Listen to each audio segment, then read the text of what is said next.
This podcast is brought to you by Colgate Total.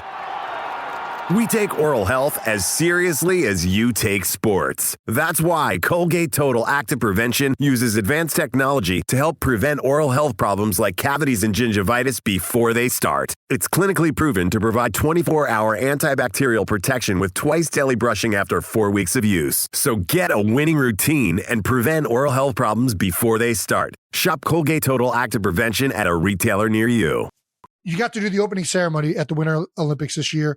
How was that experience? It was a great experience. It was just amazing to be that close to something like that. You know, I just have such respect for athletes. It really is a special event that takes place on the national, worldwide scale. And then you see the smallest thing go wrong, and you're just like, oh, it's because the stakes are so high, right? If it wasn't the 4-year thing, it would be fine, right? I don't know. It's like when you know you're probably going to lose, right, Travis? But you keep fucking playing. You got to keep playing. You got to just love it.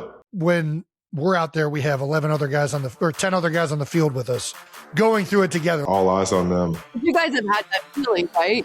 I lost a Super Bowl to my brother, and it was the worst pain on the planet. I wasn't even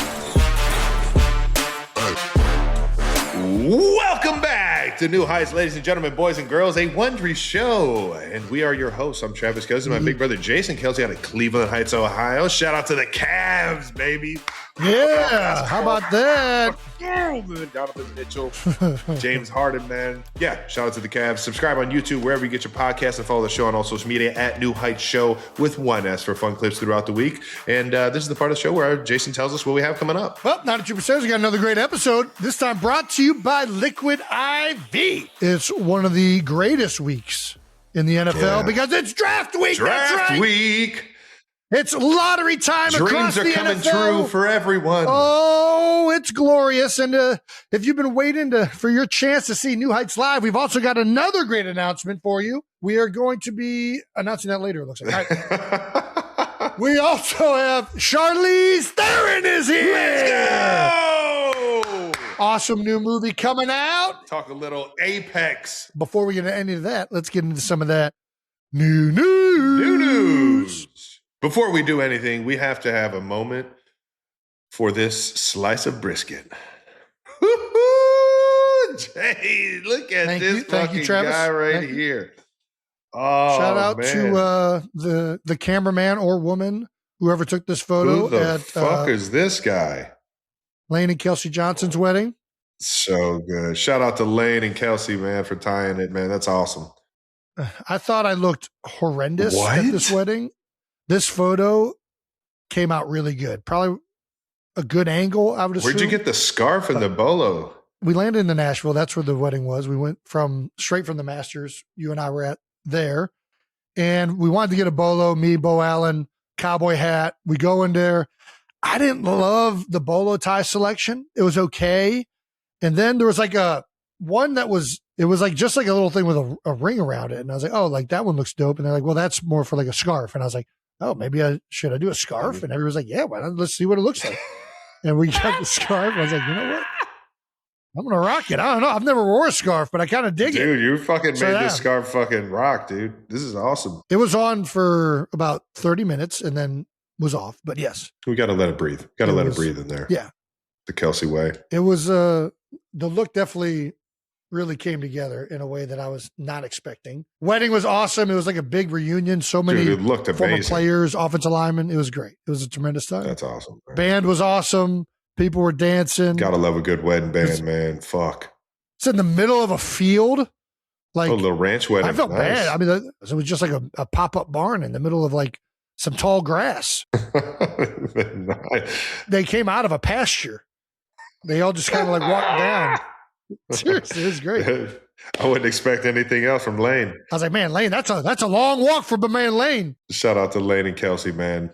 It looked amazing up there. And we also got a little bit of Jason Kelsey back on the ice. Are you jumping into the Battle of Pennsylvania with the Flyers and the Pens going at it? I wish. In another life form, maybe. But dude, you look the part. No, we set up this. You did look the part. I do not look the part, especially if you watch the video. If you watch the video, I can't skate at all anymore.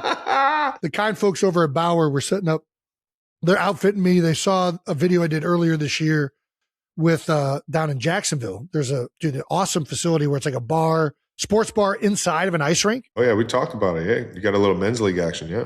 So there was some of that, and they said, hey, if you want to get outfitted with a bunch of gear. So we kind of set this up a while ago, even before the playoffs were clinched.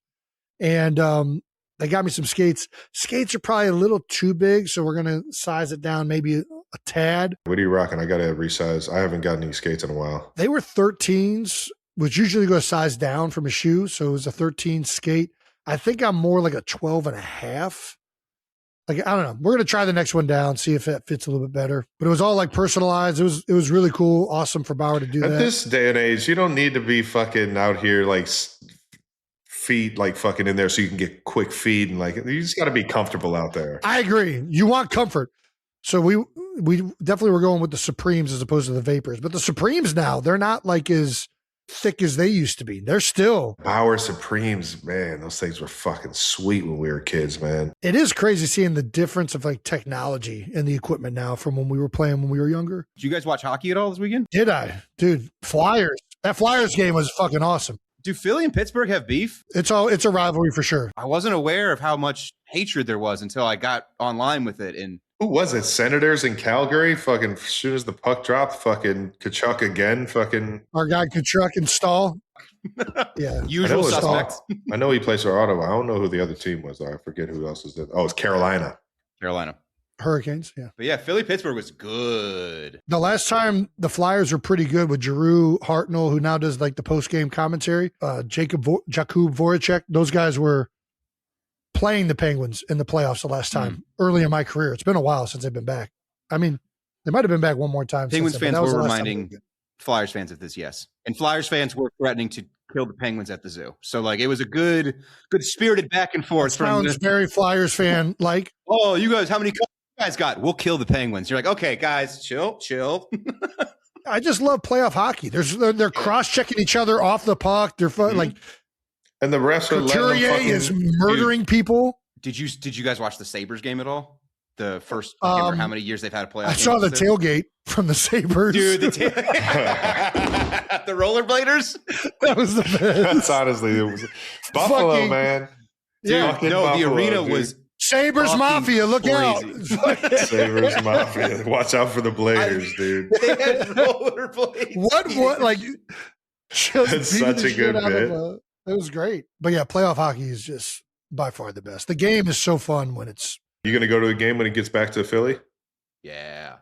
I would love to. I think I won't be, unfortunately, I'll be out of town. Their second game is tonight in Pittsburgh. I think I'm out of town by the time they come back to Philly. I'm going to go to the Flyers game without you, Jason. Go for it. They're fucking awesome. They're a good time. Philly doesn't love me unless I'm with you. Dude, if you show up to a Flyers game, Philly will be all in. They'd fucking boo me the whole time. Yeah, you'll probably get a little bit of booze, but they'll also, you understand. I love Philadelphia boos. booing. Boos are cheered to me. I love a boo. Philadelphia boo is kind of like also a term of endearment. Yeah, it's a sign of respect. I don't know if it's respect. In some ways. Yeah, I wouldn't say that either. Mm. It's more like a acknowledgement of annoyance. Yeah. But when I show up in my fucking Eric Lindros jersey. You were a big Flyers fan growing up, actually. That was your team. I had a whole like floor to ceiling poster of Eric Lindros. And I was just like, if I could just be this tall and sweet. LeClaire was your guy. That was the guy you talked about a lot. I was 88 in hockey. Yeah, I was 88 in my 88 I always thought was a fucking dope number. Lindros is the man. Tony G. LeClaire. Brindamore. Those are some fun Flyer teams. Dude, fuck yeah. I was always into the Avalanche growing up because I liked Forsberg and Waugh and Rob Blake, Sakic. You guys weren't big Mike Madonna fans? I like Mike. I love. You know what? We didn't have a team in Cleveland, so we really were. We like players. We were fans of the big names on every fucking team. The Blue Jackets didn't come around until we were in later middle school. Yeah, and their junior Jacks were in our Cleveland Suburban Hockey League for some other fucking reason. Maybe there wasn't a big league in Columbus yet. But I just remember wanting to fucking beat the shit out of those kids every single time. I was like, what the fuck, junior fucking the fuck out of here. I'm with you. I felt like we. I think I actually did. Sure. I think I fought a coach actually. Fought a coach. That's aggressive. It got bad. I scored like 5 goals and like was talking shit to their bench. And then at the end of the game, we were like shaking hands or like doing the like everybody skates past each other. Yeah. And then their player fucking hit me. I hit him. Then I got into a brawl with the players. The coach that was in the line shaking hands grabs me by the back of my jersey. And I just said, what the fuck? Wow. Sounds like the coach instigated. And you already know. You're on the fucking ice. Standing your ground.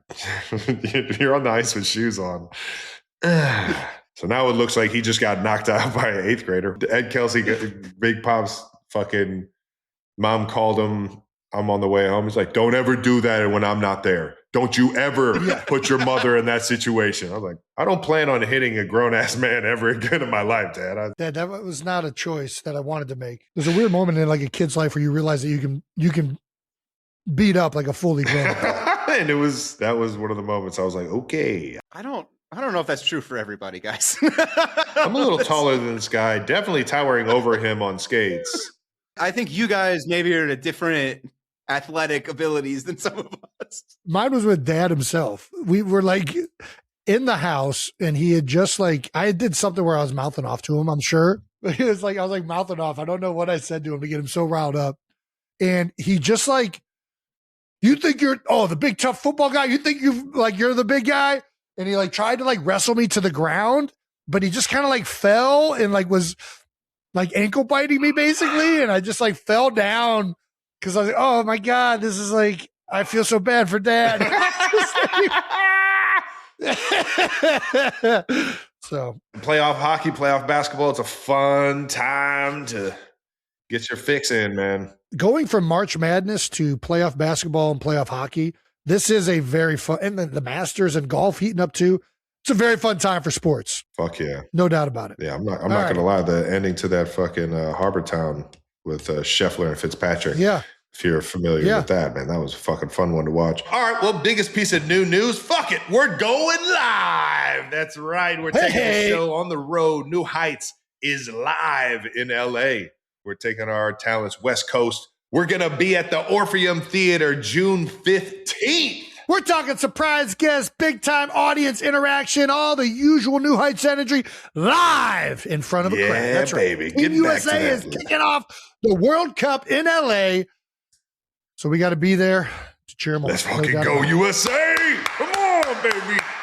Come on. General on sale for the 92%ers begins April 27th. We'll put the link to buy tickets in our bio. And also over at the Kelsey Clubhouse. It's going to be fun. Dude, I can't wait, We've done man. a few of these before. Yeah. We've done one in Cincinnati. We've done one out in Kansas City. Kansas City for the draft a few years back. We did somewhat of one down at the shore with a little beer bowl action. Multiple, yeah. Yeah, this is going to be fun. It's going to be a blast. At the Orpheum Theater, man, that we're trying to get that thing packed and rocking, and we're going to have a whole bunch of games and a whole bunch of guests, and I'm sure it'll be another electric evening for the live shows, man. We're pumped for it. Always is. Always is. All righty. Little T-shirt cannon. I owe Jason a fucking T-shirt cannon right in the fucking side of the dome. Guy shot one at me from fucking 3 feet away. It didn't connect. It definitely connected. I remember. New news, new merch. That's right. The New Heights Essential Spring Collection is here. Ooh, baby. We got some. You guys have been asking for it. We finally have New Heights crew necks. As you see right here, that's not a crew neck. That's a nice T-shirt Travis has, but that is also a cool design. The crew neck, the Cleveland Heights tee, the Globe hoodie. Ooh, that one's actually sick. I like that one a lot. The New Heights monogram tee. All of it is now available on kelseyclubhouse.com. If you want to support New Heights, wear some merch, show people that you're fans of the show. I love wearing these things. Or just get us to give you a big high five the moment we see it. I mean, high five in a picture for New Heights merch wearers for sure. And it's a fucking good shirt, guys. I'm not gonna lie. This material and everything is some of my favorites. Whoever did their homework on the materials and sent them to us, they did a great job. Fantastic. Love it. So go to kelseyclubhouse.com. Grab some merch. We got some good shit for you guys. All right, 92%ers. You know, we've got our No Dumb Questions dropping soon, but there's also a special Target exclusive version of the book. It's got even more dumb questions that didn't even make the cut to the regular version. It's a director's cut, if you will, of No Dumb Questions. That's right. Ooh. So if you want the full experience with all the wisdom we could possibly cram in there, make sure you grab the Target exclusive edition of No Dumb Questions. Pre-orders are live now. Links in the bio below. And remember that all the pre-orders of the book, you can get exclusive sticker packs. Who doesn't love stickers? Just pre-order the book from Target or any retailer and submit your receipt. Love it. And we've also got a bonus episode with Jeff Stoutland dropping Friday. Ooh, this Friday? Let's go, Stout. We've been trying to figure out this Jeff Stoutland episode for a while. Initially, we were going to tag it on to another guest episode, but we felt like Stout deserved his own episode. Was highly instrumental in my career and a lot of Eagles' career. So excited to launch this one on Friday. It's not only Stout, it's also got a roundtable with Jordan Mailata, Brent Selleck. There's a lot of Eagles-centric talks in there. So if you're interested in that, you're going to want to tune in. I think it highlights one of the best coaches in Eagles history. He's one of the best storytellers of all time, too, man. He's so fun to talk to, man. He's got stories for days. And it's just such cool insight. Like sitting here talking to Stout just on the pod alone and really hearing how much he loved this game and he loved teaching this game. And he just loved being around guys that desired that knowledge, man. And really, took that knowledge and ran with it, like yourself, like a Brent Selleck or a Jordan Mailata. So I'll even be tuned in. I missed the roundtable, but I got some action in with him here on New Heights. Awesome. Well, last thing, shout out to Bacon. Patty Bates. How about that? So hole in one. So a lot of people don't know this. I went on an epic golf trip last week from Ohoopie's Match Club to the Masters, which is probably the two top destinations in the state of Georgia to play some golf and to see some golf. And yeah, my guy DJ Young Chuck, Charlie Grace, kind of pioneered the entire weekend and helped us get into Ohoopie. But even then, man, Patty Bakes on hole 5 fucking hits his first hole-in-one at Ohoopie Match Club. We're going nuts. As you can see, he has the beers in his hands. He had just shotgunned a beer before the actual hit. Walks up to the hole. Couldn't see the ball go in, so we're walking up to it. He thinks he hits it over the green. Ah, fuck. God damn it. He's all pissed off at himself, holding his beers in his hand. He walks up to the hole just to peek in it, and sure enough, that ball's laying right there in the cup, man. And we all start going nuts, start chugging beers, and about 5 beers later, after 3 holes, Bacon's walking around like, anybody got any heartburn medicine? God damn it. I got too excited. But from going from Ohoopie to the Masters, we then saw Shane Lowry right after I talked to you on that front lawn. The next day, hit a hole-in-one on 6, and we were up at the top next to the tee box. And if you've been to the Masters, hole 6 is it's a drop, and you had a beautiful look at the hole. And man, that thing was tracking it the entire time. And the tee box turned into a fucking mosh pit. Everybody starts banging shoulders, going nuts, throwing beers in the air. I'm like, this is the Masters. You can't do this at Augusta. But sure enough, man, when you hit a hole-in-one, it doesn't matter where you're at, man. The people are going to go nuts. So shout out to Shane for dropping that in. And shout out to old Patty Bakes getting his first hole-in-one. And it was an epic weekend of a lot of fun with some of my closest friends. So it was dope. I can't tell you how jealous I've still never seen a hole-in-one. You saw 2 of them that week. There are 4 that happened in the part 3. I've seen like 6 hole-in-ones in my life, and the closest I've ever gotten is Waste Management, where it dropped to like 4 feet. I can't even get close to a hole-in-one. I've seen Pat Mahomes literally shoot a skyrocket in the air, go in the cup, bounce 20 feet out of the hole, and then had a 40-foot putt that he almost drained. Like, I've seen some fucking crazy shots on some par 3s, man. We can't move on from this without taking a look at this picture, this very proud picture of Patty Bakes on the green right after his hole-in-one at Ohoopie, and without giving a shout out to just the most glorious calves in the history of the world. It's honestly like, it looks like they're implants. Like, it doesn't look like it's possible for someone of that stature to have calves like that. He got Botox in his calves. Like, if he was a woman, you would for sure think he had a BBL in his calves, but he's not. He's not. It's just his natural body makeup. Implants. These things are hilarious.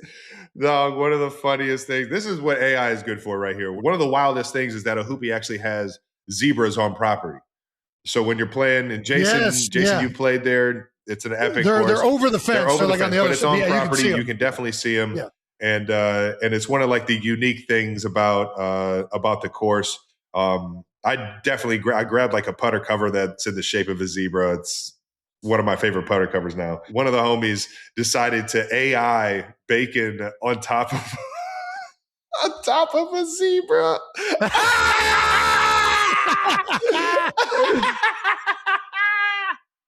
Dude, but this is good. This is how you know it's AI. Those are regular calves. Those are not Patty Bake's calves. Patty Bake's calves would never look that. I mean, no, those are kind of meaty too. That's not enough, though. That's not enough. Patty Bakes. Oh, that's epic with the garage beer in his hand. More fitting than the Miller Lights that he was out there crushing on the course. So good, man. Shout out to Patty Bakes. And that's it for new news. Thank you to our partner, Liquid IV. When it comes to travel, I love a good road trip or discovering the best food spot in the city. Yep, that's right. You're driving through some random town, see a line out the door at any tiny place, and you just know you got to try it. You know it's going to be good. Next thing you know, you're telling everybody about the best tacos you've ever had. And those unplanned detours, well, that's what it's all about. And Liquid IV is the best road trip travel partner to stay hydrated throughout those trips. Just one stick in 16 ounces of water hydrates faster than water alone with an optimized ratio of electrolytes, essential vitamins, and clinically tested nutrients that Liquid IV dubs Hydroscience. It turns ordinary water into extraordinary hydration and comes in delicious flavors like lemon lime, popsicle firecracker, and white peach. Stay hydrated for every adventure with on-the-go hydration from Liquid IV. Tear, pour, live more. Go to liquidiv.com and get 20% off your first purchase with code NEWHEIGHTS at checkout.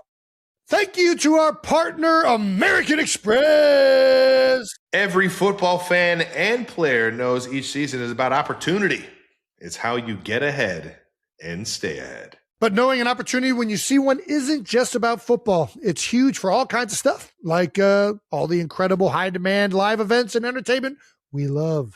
With the American Express Platinum Card, you can experience some of the most exciting events, enjoying exclusive access to unique experiences worldwide. Plus, as the official payments partner of the NFL, American Express will be upping the ante by giving card members special access to experiences at the 2026 NFL Draft. Card members can feel closer to the action by visiting the Amex Fan Experience, where they can test their skills and earn a personalized fan profile. Now, that's how you stay ahead. From draft day to game day, American Express is redefining what it means to be a fan. Now, that's membership at its best. Capacity limitations and terms apply. Learn more about Amex's partnership with the NFL and premium events collection at go.amex/NFL. Thank you to our sponsor, Allstate. Checking Allstate first could save you hundreds on car insurance. That's smart. Not checking the burgers on the grill before you serve them? Yeah, those patties can go from medium to rare real quick. What is that? Yeah, checking first is smart. So check Allstate first for a quote that could save you hundreds. You're in good hands with Allstate. Potential savings vary, subject to terms, conditions, and availability. Allstate North American Insurance Company and affiliates, Northbrook, Illinois. I'm not saying the Jets Super Bowl is tomorrow. Jason, you can say it if you want.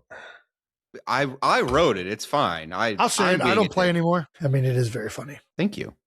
To be an asshole. It's not nice. All right, the Jets Super Bowl is tomorrow, and I can say that because I'm a Browns fan growing up, which is also their Super Bowl. That's right. The NFL Draft is this week. Damn, man. What? Taking strays already? It's fucking April. That's right. We're recording this on a Monday, so the Dexter Lawrence trade is the biggest draft news right now, which is fucking huge. He goes from the NFC to one of our AFC rivals, and don't love that because Sexy Dexy is a big piece to being a really good team. There's a picture of him going viral, and he's just like of course, he is huge. Enormous. And people are like, oh my gosh, he's out of shape. Like, guys, he's a fucking nose guard. He's going to be just fine. What should I wear? Maybe I should wear something like a black shirt or something slimming. Yeah.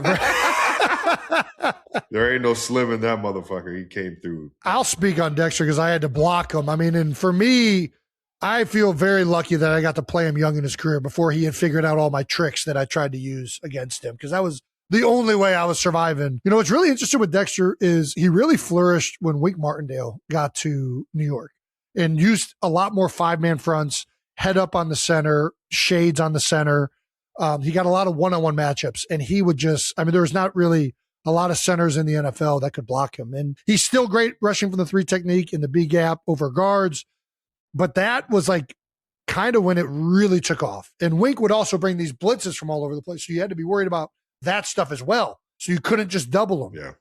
It'll be interesting to see how he's utilized in Cincinnati. You know, Al Golden, predominantly 4 down. He'll play 5-man fronts. You know, getting this guy, I would really try and find ways to give him one-on-one matchups with the center, put him over the center in 0 techniques and 1 techniques early downs. You know, I'm obviously not a defensive coordinator. I don't know the ramifications for a lot of that stuff. I just know watching the tape from a few years when Wink was the D coordinator and he was doing that, he was virtually like unblockable. I mean, you would watch the tape and it's like, God damn, guys, like it just destroying centers. And I mean, he is a massive human being. He's every bit of 6'4", if not 6'5", over 340 easily, and can move. He's a dancing bear. That's so cool. And he, even when and you see it when he's doing his sexy Dexy, which you do not want to see. So this is a big ad for the Bengals. I hope they utilize him in a way that, you know, really accentuates when he's had the most success in his career.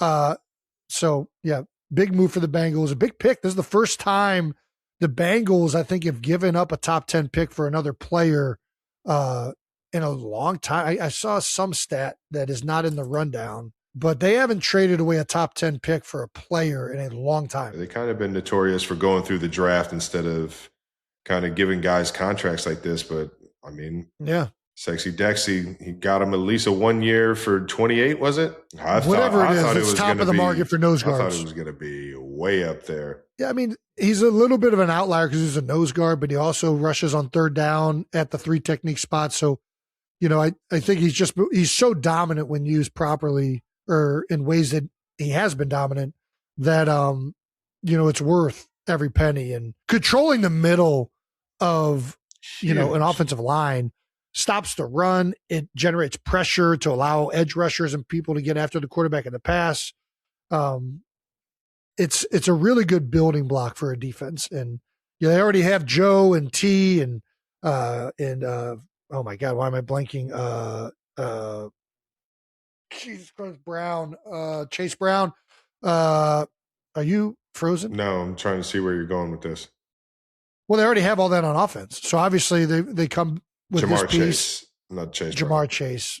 God damn it. Chase Brown was the safety for the Eagles. I was waiting for you to kind of help me, but you just let me flounder there. Thank you, Travis. I floundered as well. I was like, who is he talking about? They already have, all right, so they already have T. Higgins. They already have Jamar Chase. They already have Joe Burrow. They have a lot of offensive firepower. Yeah. They know that they want to win now. They go out and get Dexter Lawrence. Hopefully adds a lot to a defense that has really been a weakness there in Cincinnati. Look forward to seeing what that looks like this season. Hell yeah. Trav, who are the Chiefs taking? I don't know. In the draft, we're going to find out. You're lying. You know exactly who you're taking. They always tell the players. Yep. They tell me everything. No, I think I'm just hoping for a guy that loves ball, man. You know, I think one of the things that you just want to have when you get back into the building after a season like last year, man, you just want guys that love what they're fucking doing. And I think it's one of the things that I look for in these young guys when they come in is this: how infectious is your energy? I need that out of these young guys, man. And sometimes, you know, it takes a little bit for a guy to like get comfortable in his shoes and to really like show his personality. But Coach Reed says it best, man. We want you to show that personality. We want you to be yourself and bring the energy to the building, to the everyday grind that we can just go and unleash out on Sundays. And I think, you know, that's one of the biggest things I'm looking forward to in seeing who we're going to go and draft this year is, you know, how much energy and how much fun they're bringing to the squad. If you're conducting a top 30 visit, what is your number one question to see if a guy's got it? Just your knowledge of the game. I don't know if there's one question. There's no one question. I'm gonna ask you questions about, a lot of things in terms of your knowledge for the game, how you acquire that knowledge, what's that process look like.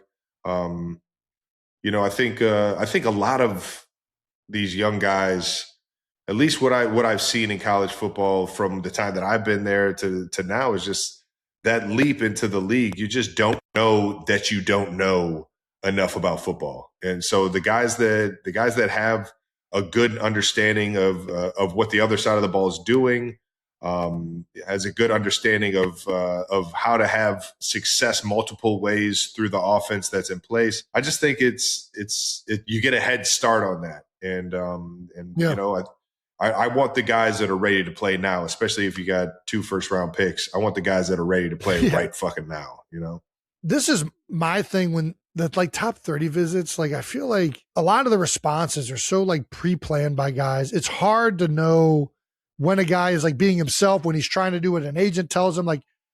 I don't put too much stock into asking questions there. If you want to put guys through tests on the board, there's certain positions, obviously, like quarterback, center, where it's good to get a gauge of what their football IQ is. Put question or give them verbiage the first day. Then when you get with them the following morning, you re-ask verbiage to see how well they retain information. I've heard questions I know it. One of the questions they used to ask a lot was are you a dog or a cat person? And some coaches felt like dog people were more team centric, whereas cat people were more isolated as individuals. So fucking dumb. No day. I think a lot of it is so nonsense. What was the craziest top 30 visit you went through? I only did 2. I did 3. I take that back. I did a Kansas City Chiefs one. I did one with the St. Louis Rams, who Coach Spagnuolo was the head coach of at the time. Sat down with him in the office. And then I did a late visit with the Eagles. And that's when I first met Howard Mudd and Eugene Chung, the assistant O-line coach. And I felt of all the visits, the Eagles visit felt like it went the best. I felt like the whole process, the Chiefs were the most interested. So I thought there was a chance I would go to Kansas City, but for some reason, leaving that building, leaving NovaCare, it felt like Howard Mudd, me, I got to talk to Andy. It felt like the whole visit went really well.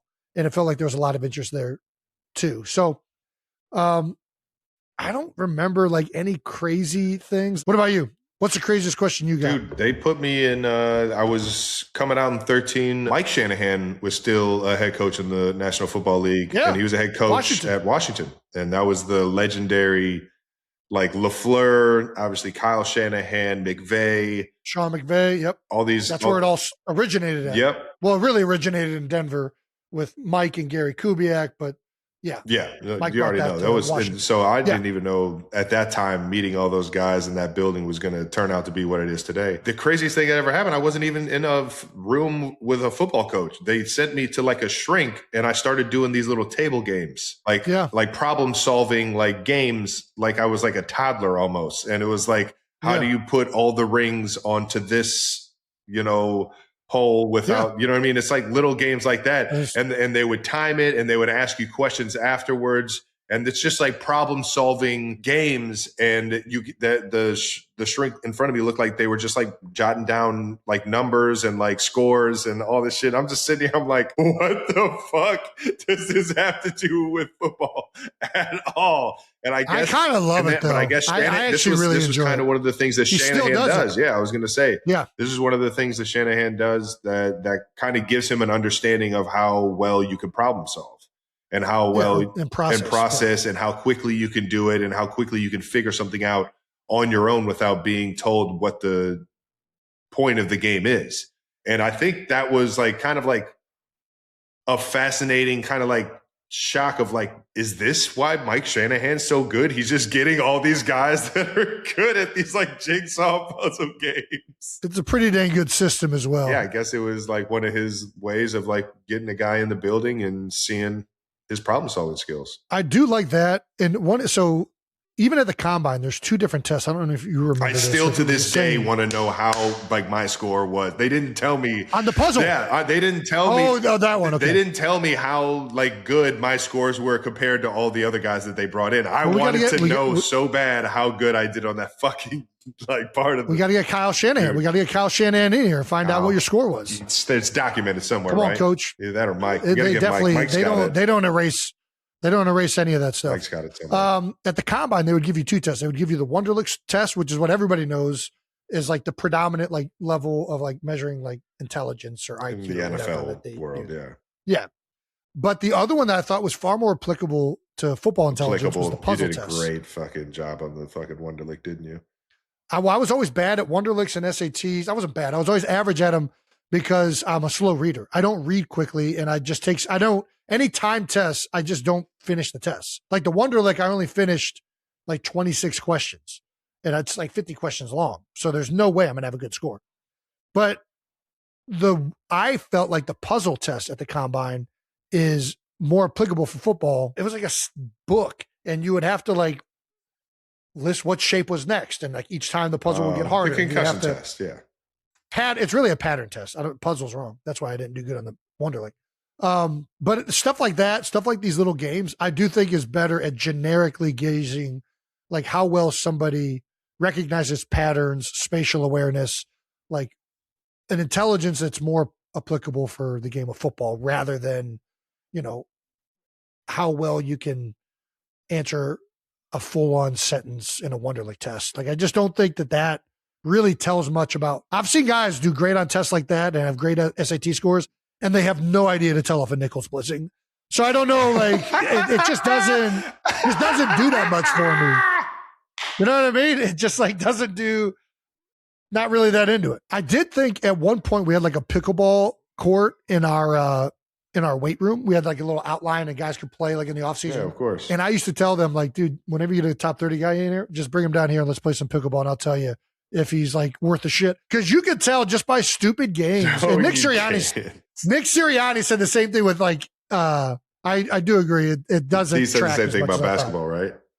Well, he said the same thing about rock, paper, scissors, which I think is even more like not true. But like, I do think if somebody's not competitive and they don't care, that's a red flag to me. Cause like, it doesn't matter what game you're putting in front of me. For the most part, I'm going to try and figure out how to win. What about shadow boxing? I just don't want to play it. It doesn't interest me to play the game. But if I was doing it, I would be trying to do it. I wouldn't be half-assing it. Like if I'm playing pickleball and somebody comes on to play pickleball and they're like, just like clearly uncoordinated or like not giving a decent amount of effort, I'm like, yeah, fuck this dude. You don't want this guy. He's gonna quit quickly. You're fucking insane. If that's your job interview to be the fucking scout team or scout for the Eagles, man. Hilarious. I don't think it's a fair assessment. I don't need to watch any film here.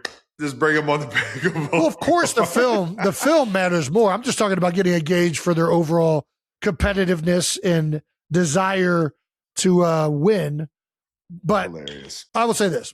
And the reason I got this theory was all the guys that I played in pickleball in the offseason that just were not fun to play pickleball against because they sucked with effort, also coincidentally sucked as football players. No correlation there. I'll take your word for it. Well, the Eagles are. Well, hold on. Speaking of, yeah. So, but you just mentioned something like obviously the tape is the most important thing. When you're watching tape, what are you looking for? First off, you have to be a competitor. You have to show your love for the game, your competitiveness, how much you want to compete on every single play. That's one of the things I think needs to be like higher than a lot of the other attributes. Is like, does your love for the game show on the field? How much do you have that desire to play this game?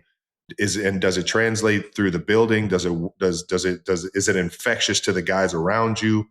And things like that. And then on top of that, it's defensive understanding. And you can tell by how guys, depending on what route they have, how they stem, how they attack players, how they attack leverage. If it's man-to-man coverage, I want to see how much of an artist are you? Are you creating a route within the concept?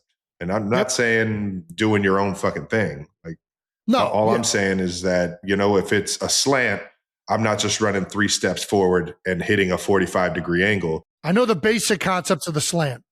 How do I take it to another level? Even if it's zone or if it's match zone or something like that, you got a player often inside. Like, what does that angle look like coming inside?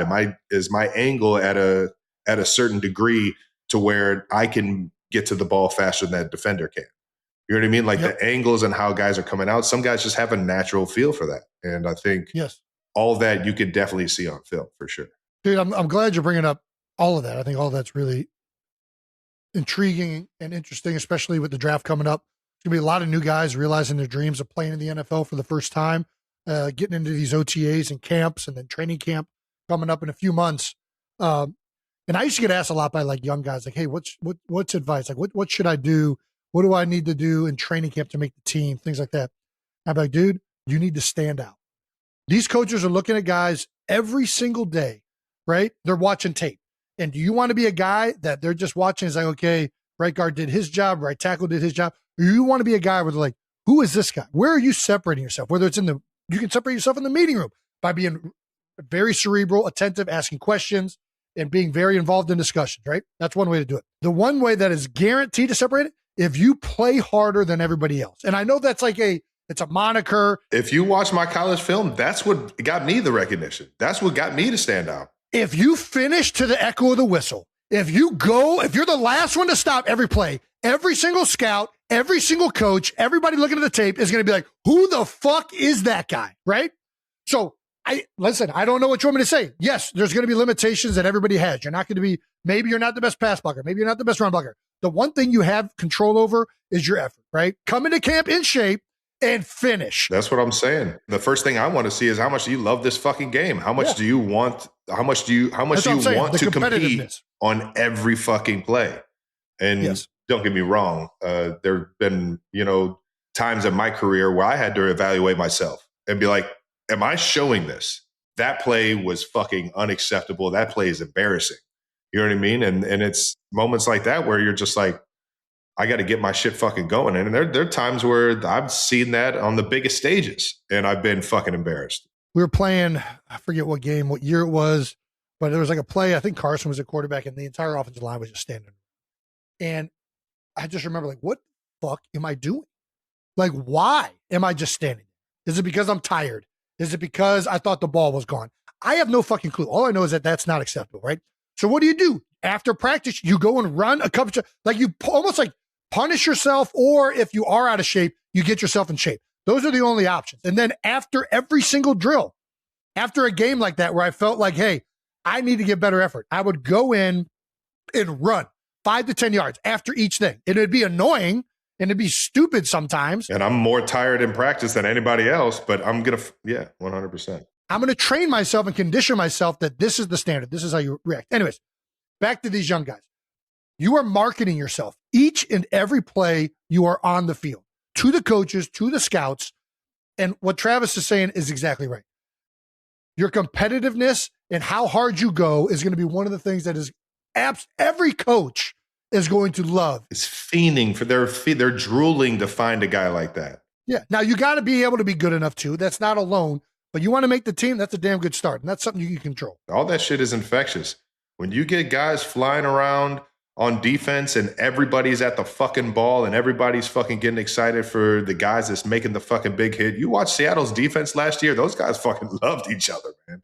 Those guys, every single fucking tackle was a fucking celebration.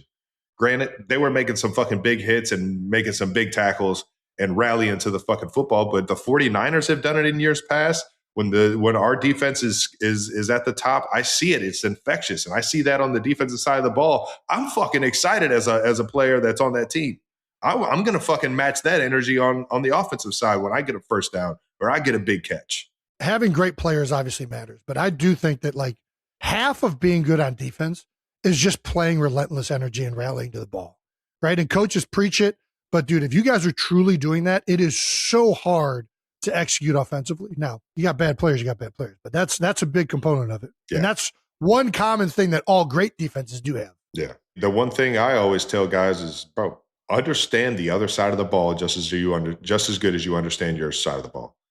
Like if I'm playing, like I think one of the coolest things that you specifically, kind of taught me without even telling me was you knew the defense because you played linebacker in that system. You know what I mean? When at Cincinnati, when you moved from linebacker to center, you understood gap assignment. You understood how safety rotation happens. How like if there's a rotation over here, something has to happen on the backside for everybody to be balanced and for a defense to be sound.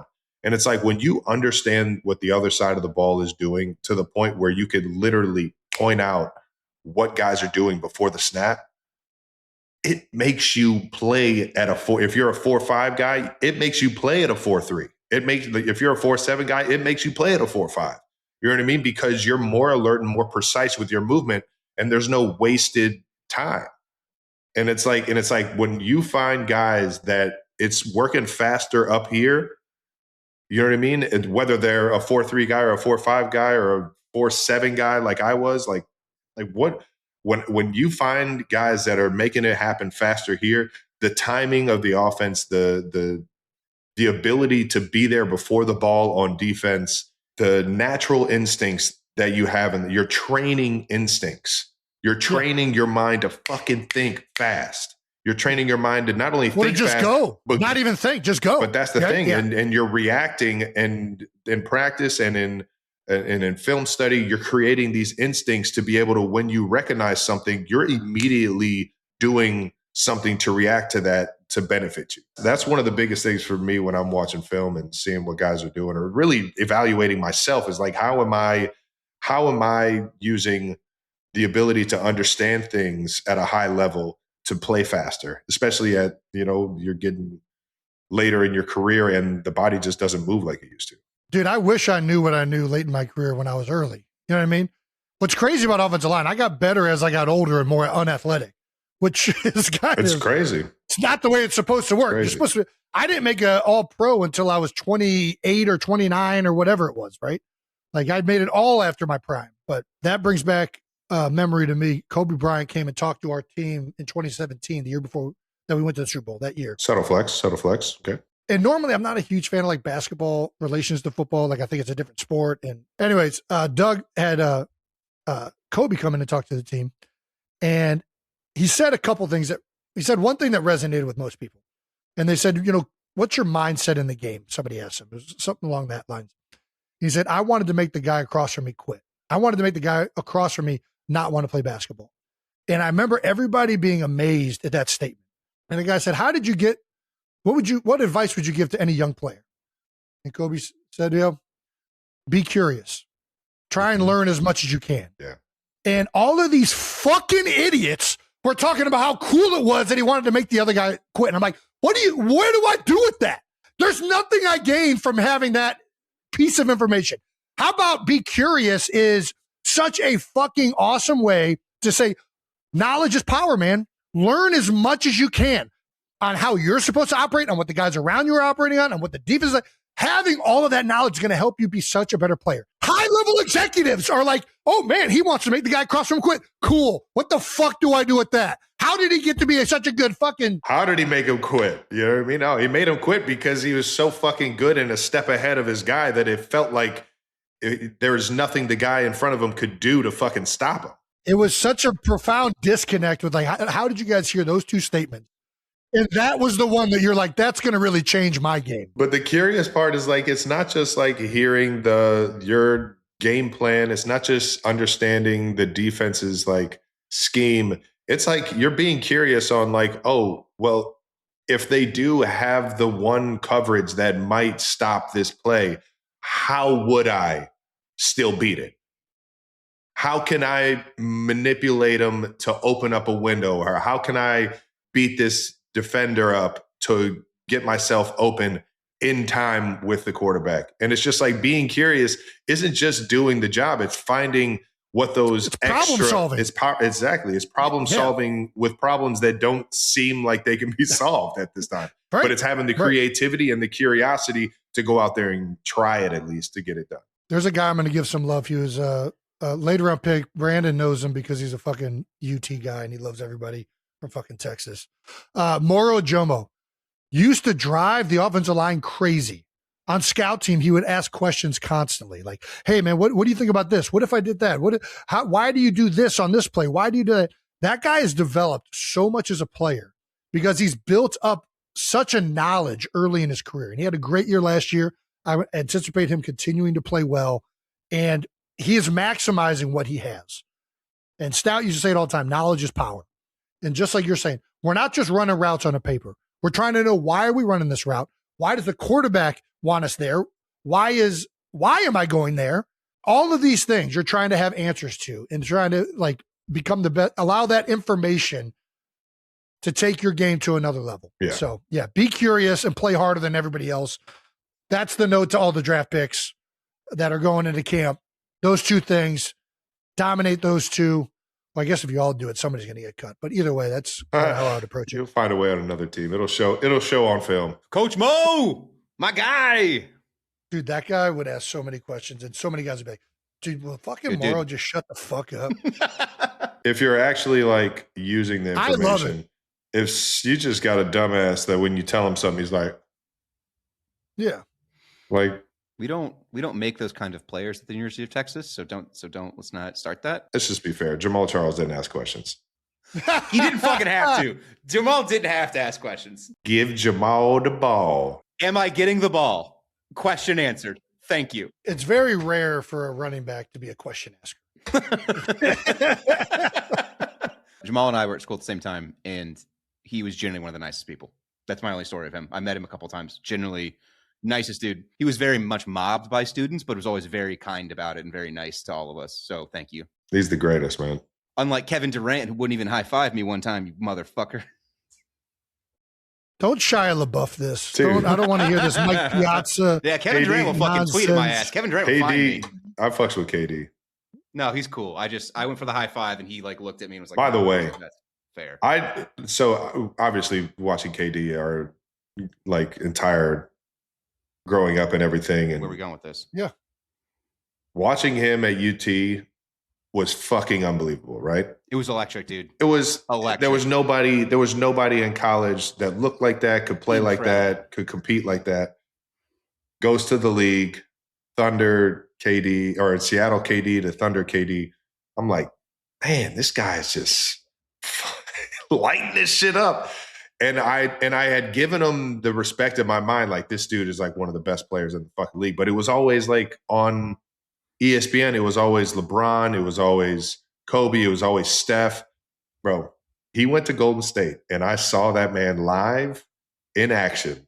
Bro, he is top 5, one of the best players ever to play in the fucking NBA. Seeing a 7-footer run around, crossing everybody up like that, fucking chucking threes, fucking dunking on anybody, bro, seeing the floor like that. I'm like, bro, I thought LeBron was like the only one. Like KD, bro, no, this dude was out here just fucking owning every aspect of the fucking floor. And I was just like, holy shit. Have you watched, I know we're rambling here, but have you watched Wemby at all this year? It's not as impressive because KD was so quick. I agree. To be that fucking tall. Wemby's it's a little 7'8" hitting fadeaway threes. Yeah, and that's impressive. Don't get me wrong, but that's you don't. I mean, it's like the modern day Kareem with the hook shot. There's just nothing you can fucking do. Wemby's got to get some shoes that don't fucking collapse on his ankles. I mean, what are we doing here? I don't know. What happened? Every time I watch that guy run and cut, like his shoe looks like it's about to explode. I'm like, dude, we got to get this guy some better footwear. It's not working out. Get on it. Do you not notice this with Wemby? I mean, it's every NBA player. If you take a screenshot of when they're like fucking crossing over or something, it's like their fucking ankle is on the ground, dude. It's insane. I feel like it stands out, especially with that dude. It's all this new light material. Never saw Jordan's ankle on the floor. Who is the most dominant college player? The most dominant college player? Fuck, man. I mean, I'm a high flying action kind of guy, so I like the dudes that are just fucking dunking on everybody like a Blake Griffin. Man, that dude in fucking college. Oh my God. He's a beast. I saw him play too. Yeah. That was insane. Dude. He was so large and he jumped so fucking high. He looked like RoboCop in a jersey. Just fucking NBA hang time jamming on everybody, dude. I don't know why, and maybe tell me how off I am because I'm not like the most college basketball knowledgeable human being, but and maybe it's just because it timed up right in my like heart of like sports fandom, basically. But I feel like Carmelo Anthony, when he was at Syracuse, was insane. Melo was another one, dude. He kind of had that, like, bro, he's like 6'9" in person. Like, what? Like, I'm like fucking looking up at Melo like this when I see him. Like, you were moving on the basketball court like that. What the fuck? I still remember that year at Syracuse. The smoothest fucking like jumper. Insane. Man. That was beautiful. Bunch of college basketball truthers will probably shit all over. You can't shit on those. Both of those guys won championships, yeah. There's going to be somebody we're forgetting that they're going to shit on us for, and I'm fine with that. A guy that was electric when we were in college, Trav, and won me in my bracket competition was Kemba Walker at UConn. Kemba. Shout out to Kemba and UConn. The crossover at the Big East tournament, buzzer beater. Holy shit. Was it? I think it was Big East tournament. It might have been March Madness. They might have saw Pittsburgh again at March Madness. March Madness was the crossover, I think right? Kemba was the step back was March Madness. It was the Big East tournament. Thank you, Jake. I knew. And it wasn't even the championship of the Big East tournament. Well, that's why Jake knows. It was at the fucking Garden. That's why he knows. Well, that's why I knew too. I fucking always wanted to play in the Garden. Still time. You're right. I could still manipulate my way in there. What position would I play? What would a 6'5", 255 guy that? I mean, dude, you gotta just be you gotta be Anderson Varejao at this point. You gotta just be energy off the bench at this point. All heart. That guy diving on the floor. You got to be the guy standing out at the end of the tape session. You're got to be that guy. Got to stand out. Got to stand out. I'm fucking diving at everyone's throw ankles. The elbows up on the rebounds kind of guy. Get in there. You got to do all the old man tricks. Like they go up for the fucking jumper and you pull the shorts down. Pull the shorts down. Could you imagine? Give a guy a wet willy as the shot's going up just so I can get good box out? Just like making the star player just annoyed the entire time. Just like fucking with his equipment. Stepping on his back of his shoe so the heel comes out. Like doing all the little shit. Lance Stevenson, dude. Yes, Lance Stevenson when he was blowing on LeBron. Yes. That's what it is, bro. Yeah. You got to call up Lance. Get back in the league. Crazy crossover in mid-range, though. Yeah, he was. Okay, other than that, you basically are what I've always thought of you as Lance Stevenson type. Fuck out of here. All right. Well, for the last bit of NFL news going into the draft, the Eagles still might be trading A.J. Brown to the Patriots. So, yeah, I mean, listen, not that surprising, right? I think this has been, something that has been rumored all off season. I think a lot of times, too, you can tell by the way teams answer questions. Like, generally, when teams shut down trade talk right away, is like that's a guy that they're trying to keep. In general, they're always listening to offers. Like as a team, you kind of have to be willing to do that. Any good GM isn't just going to fucking shoot it down. They're going to hear what the fucking offer is. But at the same time, teams that aren't interested in moving players, they don't say that to the public. Like, yeah, no, we're sticking behind our guy. Like, we're not doing that. It's been pretty apparent to anybody that's been following this. And both sides want to move on. Well, I think that there is a speculation. Allegedly, both sides. I think that there's a willingness to move on for the right price from the Eagles if teams are willing to match what would be a fair asking price for the level of talent that A.J. Brown is. That's just kind of the way that all the news has been coming out about this. And June 1st happens to be the day where there's a different like cap hit to the Eagles if they do move on from A.J.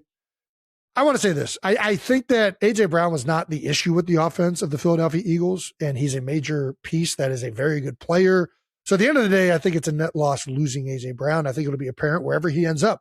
He's a great player. He was a disgruntled player with the way he was used and some of these other things, and I get that frustration. I think his teammates get a lot of the frustration as well because you still have not seen a lot of negative comments or any negative comments come out from his teammates in the way A.J. Brown handled last season. Was it frustrating for fans to watch at times? Yes, obviously they voiced that. At the end of the day, A.J. Brown is a good teammate, a great player, and a guy that adds to an offense in a legitimate way. So if it does get to this, it sucks, right? Yeah. But it has been something that has been rumored. I think we'll get some answers too with how the Eagles handle the draft this week, right? If they draft a receiver early, that kind of tells you they plan on doing something. You know, they go out and sign Hollywood Brown. They have Devontae Smith. They have A.J. Brown. You're probably not drafting a receiver that high with all three of those guys in the receiver room. Pretty set. So you draft somebody pretty high, you're probably thinking something's happening June 1st. It'll be interesting to see where the Eagles go in general. Like, you know, obviously offensive line is a position that they've speculated on. Lane Johnson's getting older. I happen to think Lane has a lot of football left if he wants to play. I think, you know, defensive end, edge rusher. Obviously, we just talked about receiver. It'll be interesting to see where the Eagles go, especially early in the draft, who's available and what they value most in kind of upgrading at. Nice. Well, it's the draft, baby. I'm fucking pumped for it. I know the entire world is pumped for it. I can't wait to see what Brett Veach does. And I know the Eagles are itching at the bit to get Thursday so they can see who they're picking in that first round, man. No thing. Is there anything else we wanted to touch on in the draft? Got Fernando Mendoza looking like he's going to be 1 overall, maybe. I don't know. Has that already been announced? I don't follow this. As a rule, I get more interested after everybody's been picked. I'm excited. I watch the draft, but I really don't put in a lot of effort Pre-draft until like, hey, now who's on the team and like, who are we dealing with? And I think it'd be cool to do some tape breakdowns of some of these guys and where they could be used. We have been doing more tape breakdown. Maybe we do some offensive line. I'm game. Guys we're excited about. Maybe some tight ends or receivers. You game for that, Trav? I'm always game to do a little tight end receiver breakdown. Let's go. Do you think you break down quarterbacks? Yes, 1,000%. What's your number one thing you're looking for in a quarterback? Accuracy? Does he drink beers? Dude, I will say this. So seriously, I know you're joking around a little bit. Just a little bit. But here's the thing. So Marcus Spears, my good friend with ESPN, Swagoo, said, to be like a great quarterback, you got to be the guy. And he said it very apparent at one point, and he definitely needs to be able to throw the ball well as well. What do you think it is about quarterbacks in particular? Like why that means more at it? You know what I mean? I think it's not necessarily. And we're saying, just so you know, we're saying having beers. We're joking about having beers, although it is kind of true. It's more about like the camaraderie that happens, the effort to like hang outside of the creating relationships. Exactly. Yes. Why is that so much more important at that position? Is it because you're in charge of communicating with all these pieces and like choreographing it all together? Like why is it a quarterback that it seems like it's more important than others? I don't know. I think, and this is where it's not always about the beers. It's about just being a guy that wants to be around your teammates, wants to be around the people in the building outside of the building. And I think getting that chemistry, understanding who the people are, that becomes like one of like how do I want to put this? I guess I've never even thought of it in a way like this. When you spend that time and you make that effort to know somebody that much more, you play a little harder for the guy. You listen to a little bit more of what he's saying. You understand a little bit more what he's saying to another degree. And I think that's just, the camaraderie that comes with sports.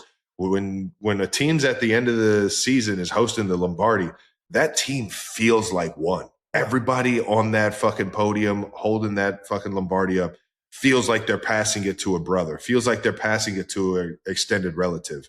And I think those teams, Seattle Seahawks, you could tell how they played the fucking game that all those guys loved each other. And the teams that I've been on that have been the best, maybe not have had the most talented position on the field at every single position, but we fucking loved each other. We knew how to fucking play together, and we fed off of each other in that regard. And it's those, and we say beers, I'm going to keep saying beers. It doesn't necessarily mean beers, but it's those fucking beers you have outside of the facility that brings everybody a little bit closer. And you need to have, as a team, an opportunity to create those moments. Like I've gone on teams too where like it's like, oh, we're going to go to like an escape room. And don't get me wrong, I love escape rooms. I don't feel like I'm like getting anywhere near the bond of going to an escape room. I want to kill myself if you ever fucking put me in an escape room. I'm probably not even going to. I'm like, all right, I'll see you guys in the offense next week. This is why San Francisco didn't draft you, because you don't like escape rooms, Travis. Yeah, that was Washington, but yes. Yeah. Sorry. This is what they went with Jordan Reed instead. Now they just send 30 top 30 draft picks to an escape room.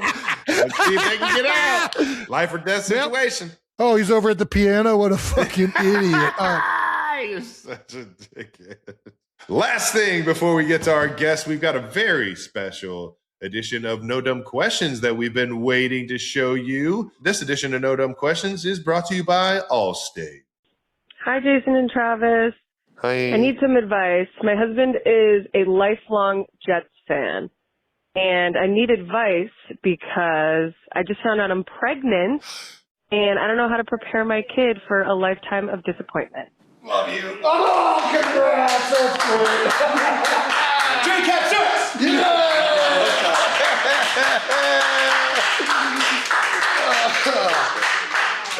That is awesome. Yeah, man. So any advice on preparing a kid for a lifetime of Jets fan? My advice that I give everybody is don't listen to anybody that wants to give you advice. Awesome. Yeah, no, every kid's different. You'll figure it out. You're a smart guy. I hope so. What, do you know sex yet? We'll find out in a week. We have to hold week? this. We can't tell people. Of But I wanted course. to tell you guys in person. This Is awesome, dude. Are you Congrats. kidding me? I'm always 3 days late on figuring out what the fuck just happened.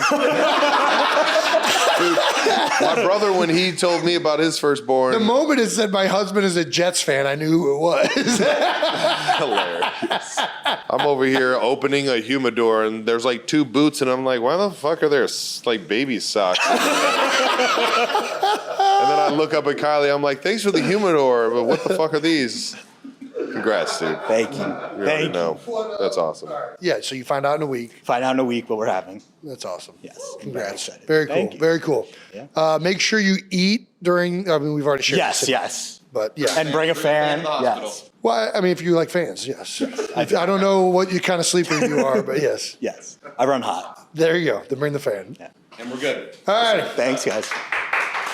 Awesome stuff, man. Let's go! Congrats, Jay. Congrats, Em. That's right. Congrats. And so what should Emily do? Should the baby be allowed to pick their own team or are they a Jets fan? That's the question we want answered. Stay strong, Jake. Stay strong, Jake. I mean, listen, the kid's always going to pick. But as a dad, you can influence that kind of fandom for sure. You just buy him some Jets things, right? Show him, You just show him put what games fucking on. Joe Namath looked like back in the day. It was... Put some exciting Jets games on from 40 years ago. Get some John Klecko tape out. Joe, what is it?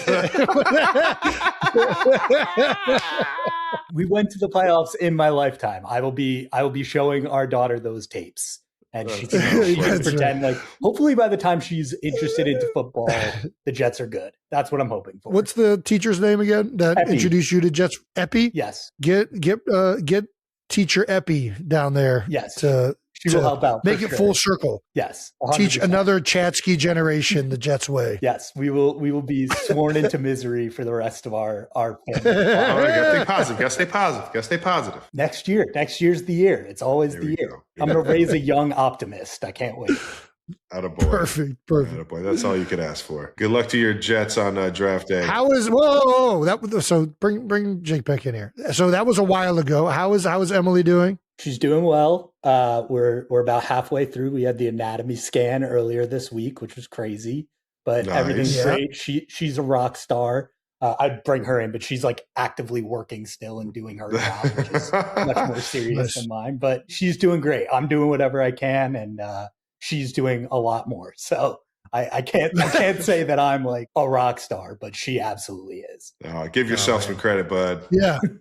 You're our rock star. Yeah, you are. Thanks. Appreciate you, dude. Wishing you the best and a healthy next couple months, man. Thank you guys. Can't wait. I'll keep you posted. All right. Once again, this edition of No Dumb Question and Jake's firstborn child are brought to you by Allstate. Allstate. I think throw some free insurance there. That baby girl is going to be in good hands with Allstate. You can't do an ad read with somebody's child. We just did. We just did. I cut a deal on the side, guys. It's done. If our other ad partners are listening, there might be other kids around. We don't know. I'll sell you, baby. We'll find- I was yeah, gonna we'll You don't say, know. if there Make any- us a deal. Any baby brands, strollers listening that want to sponsor my No, show? don't let him chill. Don't let him chill. Don't let him do this bullshit. But no, seriously, we'll sell out. Don't worry about it. Thank you to our partner, Reese's. Reese's has 2 limited edition cups. The returning Reese's Strawberry PB&J Cup. Ooh. And the new Reese's Marshmallow Cup.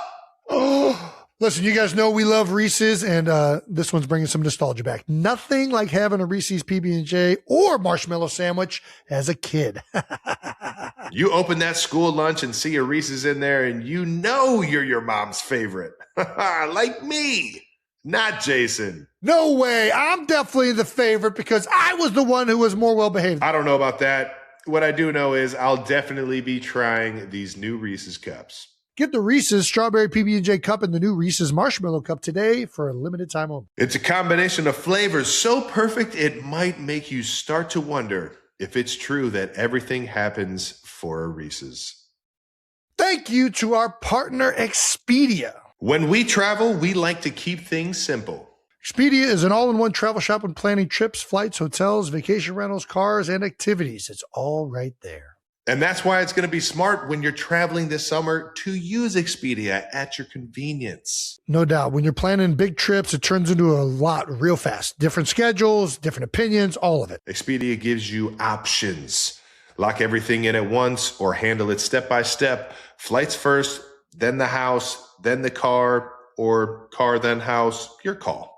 That's right. And when you bundle on Expedia, you can save up to 30%. It just makes sense. One place, everything you need, no bouncing between apps. Expedia, the one place you go to go places. Members only. Savings vary, and see the site for details. Thank you to our partner, Lionsgate Michael, the Michael Jackson biopic. This Friday, something legendary is coming to theaters. Michael, the new biopic about Michael Jackson. What makes this film so special, you might ask? Well, Jafar Jackson, Michael's own nephew, steps into the lead role. This isn't a highlight reel. This is the untold story of how a kid with a dream became the king of pop. The struggles, the sacrifice, the genius behind the music that defined generations. Michael opens Friday, April 24th. This is a big screen experience you don't want to miss. Woo-hoo! Grab your tickets now and experience it in IMAX and premium formats. All right, let's get to our convo with Charlize Theron. This convo is brought to you by Reese's. Our guest today is an actress producer from South Africa. Woo-hoo! She's got a Golden Globe, 2 Critics' Choice Awards, and an Academy Award. She was named one of Time Magazine's 100 most influential people. You know her from her roles in The Italian Job, Monster, Mad Max Fury Road, Atomic Blonde, The Old Guard, and Fast and Furious, as well as her new film coming out to Netflix April 24th, Apex. 92%ers, please give a warm welcome to Charlize Theron. Come on. Yeah, now that's the flex. That's the flex. Right there. Oh, that's good. I was hoping you would give me a big one like that. I hear you give other guests big ones. I was like, I better get a really big fucking one. We're listing them all. Never hold back. We're listing them all. You were showing off those muscles. This movie is unbelievable. It's such a flex in itself. You were doing a lot of the stunts, I heard. I do a lot of the action. Yeah, I do all of the climbing in it is me. Wow. Yeah. Some of the kayaking is not me. I was not a great kayaker. Not a kayaker. They shot with these 2 Olympic gold medalists in New Zealand and did all which the kayak stuff is great though, right? I've never seen people do stuff like that with a kayak. These 2 women were just unbelievable. But yeah, I do everything else. Everything else that's in the movie, I do. That's so impressive. That's awesome. Or stupid. A lot of times those go hand in hand. I was going to ask you, do you have... greatness. You need the stupid and the crazy to get to greatness. There you go. You got to be just a little crazy out here. Do you do it for the thrill, or do you do it for the shot, or do you what's the madness behind wanting to do all the action stuff? Because I think good action movies work when you're telling the story through the action. It's not like the movie stops and you have an action scene and then the movie picks up again. Yeah. I like action movies where the action is part of the story. You don't understand the story unless you actually see the action. And that kind of physical storytelling, I really love. I was a dancer for the first part of my life. And I was a storyteller that way. And when I started making movies, it was all very verbal and great. But then I really got a chance to do a big movie called Mad Max Fury Road. And I We're familiar. I fell in love. Fantastic as well. Yes. I fell in love with like using my body again. And so it kind of like made a real effort to develop a couple of projects for myself to do that. So that's how I think of it. I think of it as, well, this part of the story we have to now tell, and it's physical. Like, how the fuck am I going to get up this hill without him shooting at me and hitting me? Like, how am I going to do that? So fucking cool. It is physical and it is badass. These are badass female roles in like the fullest extent. And this one in particular, telling the story through the action, you feel like what the character is going through. It's pretty remarkable. My heart's racing with you. The last scene, I have like a natural fear of like heights. Oh, so really? Sometimes I get that. Yes. Especially on the side of like cliffs for sure. Like even just a camera looking out. I'm in my couch. I know that I shouldn't be sweating, but I just start sweating. It's a visceral movie. You know that last climb, the final like climb up when I get on the top and I'm exhausted and everything? That climb, that end, that last bit coming over, we shot that on an actual, like a real face. And it was, I think more than 60 feet down. And oh my gosh. There was you couldn't put mats or anything down. It was a real hang. So they had to drop me on a very, very thick, secure safety rope. Yeah. But that's all they could put me on. They couldn't put me on wires or anything like that because we were just in the bush. And so I had to. This was by far the scariest thing that I did. And everybody thinks it's the cliff dive, but I'm like, no, that was fun, even though it was only 6 feet of water. But every time I did that cliff dive, I was like, I'm getting more sand into my wetsuit. I'm getting closer and closer to that bottom. But that last climb, I had to basically get myself down. So you see this drop. And I don't have like a great fear of heights, but I'm also not like incredibly brave, you know. I'm like, this is probably not very. You have an appropriate fear, exactly. When you're hanging 60 feet over a cliff. Once you're just a little, you're crazy enough to do it. That's half the fun. Yeah, right there. exactly. I think we've come this far. I have to finish this now. So I'm dropping myself. I'm trying not to look down. I'm like climbing and kind of scraping my body down just far enough so I'm out of the shot of the camera. And then I have to on action climb that last bit up, which is pretty steep and it's an overhang. And oh my gosh. That was one of the hard. And I was towards the end of the movie, I was so tired. And I just remember pulling myself up there the third time. And I just went, this is fucking insane. Like, this is absolutely insane. And in the movie, I kind of have a bit of a giggle, and that he kept it in. But that was literally me on the third take going like, what the fuck am I doing? Like, this is so crazy. It fit very well. Yeah, absolutely. Is a lot of this action and like that kind of that fearlessness that you have to find in yourself, was that a part of like wanting to be a part of this role? Or yeah, I mean, I liked this movie a lot because I thought that it wasn't contrived at all. It was very straightforward. You know, you have a girl, she goes into the wild, she meets a guy, he ends up being a serial killer, and the chase is on. And I like something about when I read the script, I love the simplicity of that engine that drove it. And then I liked the idea of within that it could be a two-hander where you can get into more of the psychological warfare, the psychological action. Like, I love movies like Die Hard, where it's simple. Like, you get it. It's like, there's a Christmas party and shit goes wrong, you know? Yeah. I love it. And I love those movies. And I felt the same about this. I was like, wow, I just love that, you know, you got to stay alive. You got to try and get out of this. And hopefully you do. Good luck. Go. It is a nail biter every step of the way, always on the edge of your seat. It combines like so many movies in my head, like of great parts of them, like Cliffhanger or like Free Solo, Deliverance. Like I there's like, who isn't terrified of being in the middle of nowhere with a bunch of people playing like banjos and whatnot? But no banjos in this one. No banjos in this one. But yeah, it's amazing how beautiful places can become this most scary places, right? Places where people go and hike and they have these beautiful, like Sunday mornings can end up, being where somebody dies. Right. It's terrifying. Yes. I will say this though, Taron Egerton absolutely rocks it with you. He's awesome as well. The first time he did his animal noise, did that fuck you up? Did it like catch you off guard? It caught me off guard every single time he did it. Yeah. That was truly frightening. And he came up with that kind of like, I think a week before we started shooting, because he had this, he kept saying things like, I think of him as someone that has like Peter Pan syndrome. And it was such a great way to look at the character, this like little boy who's like trying to like be a man in nature, but he's just fucking sick. You're doing it, man. You're doing it. You're really doing exactly. it. And like, look at me, I can get water out of a tree. Like, okay, whatever. But I remember we did the first chase and he did one of those bird sounds and it scared the fuck out of me because he didn't tell me. Yeah. Is something really out here chasing me? What the fuck is that? Yeah. And there's a reaction shot actually when the first time he does it, when he starts the song and he says, you have this song to get away from me. And then he does the bird sound. And that reaction is, I was like, fuck me. Like, I gotta get the fuck out of here. I gotta get the fuck out. Why are you that good at this? He's so amazing in the movie. I think he brings like a whole new twist to this, I think serial killer movies I love them. I'm obsessed with serial killer movies.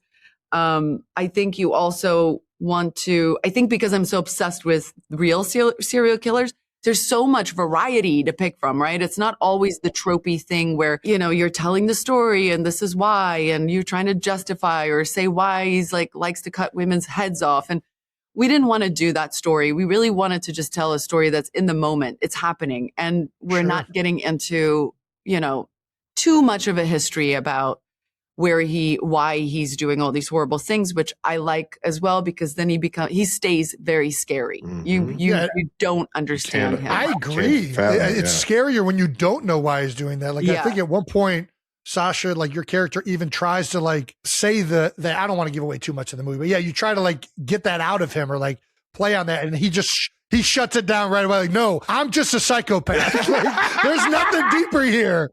It's not as deep as you're trying to make it out. Yeah. Yeah. He's like, but can I hug you? Yeah. I love that moment too, because she's obviously all she has left is how she can psychologically maybe talk herself out of this situation. And I love that he doesn't go down that route. Yeah. And that I have to kind of come up with something else very quick on the fly. I'm so glad you guys love the movie. I really, I haven't, this is my favorite movie I've ever made. What? You made some bangers. I was like, this is cool to hear. I know. So in 30 years, I've made a lot of movies and I've loved all of them for different reasons. But there's something about this movie that the way we shot it, where we shot it, just the time in my life when I needed to go and find something where I could just immerse myself into a world.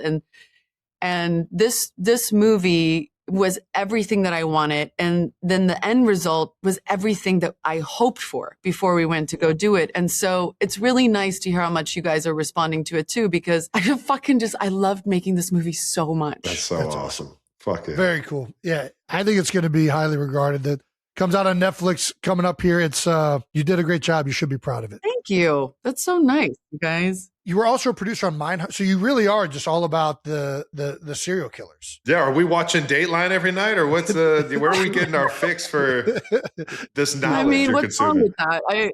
I have fallen asleep to Dateline before. Mindhunter was a story that I heard about when I did Monster, when I played Eileen Wuornos, who was considered a serial killer. Yeah, and I kept hearing about this guy, John Douglas. He was the first behavioral science guy, and he is really the one that came up with profiling, which was a really big thing that he brought to the FBI. And they really fought it for years because they were like, I don't want to hear about this monster's mom. Like, don't tell me. But he had a way of kind of looking at the history of these people. And he could he profiled a lot of prolific serial killers, actually, through just knowing more about them. And so I read one of his books. He has many books, and he's a very, very interesting guy. And he just always stayed with me as such a fascinating guy because he's like always in like a nice suit. You know, he wasn't like, he was like the last guy that you would imagine would go to Rikers and want to sit down with serial killers and know more about them. So he was a great character. But yeah, we did 2 seasons with David Fincher, and it was one of those things that I was very proud of. I absolutely love what we did with it. And it's a serial killer story that really very rarely shows you the serial killer doing the act. It really was more about the academia behind and how serial killers, real serial killers they were part of that academia being found, you know, sitting down with them. That's how they built their knowledge for profiling, which I just thought was fascinating. That is fascinating. That's fantastic. Yeah. You guys don't like serial killers? Well, I like. We grew up in Ohio. I will sit down and a lot of watch. them come from Ohio, so I like trying not Jeffrey Dahmer. Yeah. Oh my God. It's too close to home. That's right. So you guys see it in real life. Got it. It shows us that everyday thing. So we tried to stay out of it. We narrowly escaped it. Narrowly escaped trying to kill each other. Nice. Well, for the movie, everybody, Netflix, April 24th, Apex. You gotta check it out. Charlize, before we get you out of here, though, we got some dumb questions to ask you. We have a dumb little game that we made up, and your movie resume is absolutely incredible. But we want to know how well you know those movies based off of some of the comments and reviews. We think this is a fun little game. And comments and reviews. Yeah. So we're gonna read a comment, and you are going to try and tell us which movie you think that comment is referencing. That is really hard. Hopefully we didn't make it that hard for you. Let's see. First one is from Miriam. It is, I feel like I just got drop kicked in the cervix for 120 minutes straight. Which of your movies would elicit that comment from Miriam? It's either 5 stars, by the way. 5 stars. Atomic Blonde or Tully. You got an Atomic Blonde. She knows it. Yeah. All right. The next one is from Patrick Williams, who also gave the movie 5 stars. A few movies in history have ever whipped quite this hard. Oh my God. It could be a number of them. Whipped so hard? That doesn't. I think there was no whips. Wait a second. I can't read. Which movie do you think you were whipped right? in? No, you're right. That's the you read it correctly, Travis. That was a tough whipped word. hard. Is it Mad Max? Yeah, it is Mad Max indeed. 2 for 2. There it is. 2 for 2. I think whipped was the key word in that one. There was a lot of leather in that movie, so that's why. Well, I think they were like whipped around. All right, here we go. From Liam F. 3.5-star review. They were in Italy for 24 minutes. Oh, the Italian Job. Yes, there the Italian Job. That was an easy one. That's a gimme. All right, one more. From Adam Bolt, all sex scenes from now on should have Al Pacino in the background cheering for participants. Oh my God, that's devil's advocate. Yeah. That's an all-time comment right there. Yes. Oh my God, it sounds so wrong. But now don't you want to kind of see it? Yeah, this is the only way I have sex these days. Al Pacino's Al, could you come in here, please? And he's lovely. He submits. He comes. He does it. He's a good man. Great feedback. I heard he's a good man. All righty. We got to ask. You got to do the opening ceremony at the Winter Olympics this year. How was that experience? Oh my God, it was amazing. I was asked, and I was kind of like, I don't know. I feel like I'm going to stick out like a sore thumb, and it's such a special moment for so many athletes who work so hard. But I really kind of connected to this the idea of just kind of spreading a little bit of hope, you know, and I think I felt like it was a good stage to maybe do a little bit of that. I didn't want to go and like feed anybody medicine. Hopefully I didn't, but I'm fortunate enough to come from a beautiful country with this great man who plays a big part in the freedom of South Africa, Nelson Mandela. And you just can't go wrong with a Nelson Mandela quote. Nice. So it was very, very, very easy on my part. I just threw a dart, and like anyone that it was going to pick was going to be a good quote. Nice. But it is interesting that quote was so many years ago and how relevant it is today. Absolutely. But it was a great experience. It was just amazing to be that close to something like that. You know, I just have such respect for athletes. I just think that the dedication and the hard work and the discipline that goes into sports is something to really kind of take your hat off to and bow. Like it's a great thing. It's amazing. And the Olympics in particular, like once every 4 years, these athletes get the opportunity to go there and represent their country. It really is a special event that takes place on the national, worldwide scale. And then you see the smallest thing go wrong, and you're just I know. Oh, it's because the stakes are so high, right? If it wasn't the 4-year thing, it would be fine, right? Yeah. When those skiers come down and they just, oh my God, Lindsey Vonn. I was like, yeah, we all were so hurting for her. painful. Yeah, she's a warrior though to go back out there and at least give it one other There's no try. question. She's a maniac. When I trained for Atomic Blonde, I trained with the same trainer as her at the same gym. And I got to know her a little bit during that period. And she is like, I'd show up so fucking exhausted. I'm like, who the fuck do I think I am that I'm going to come into this gym and like become a martial arts expert and get strong enough?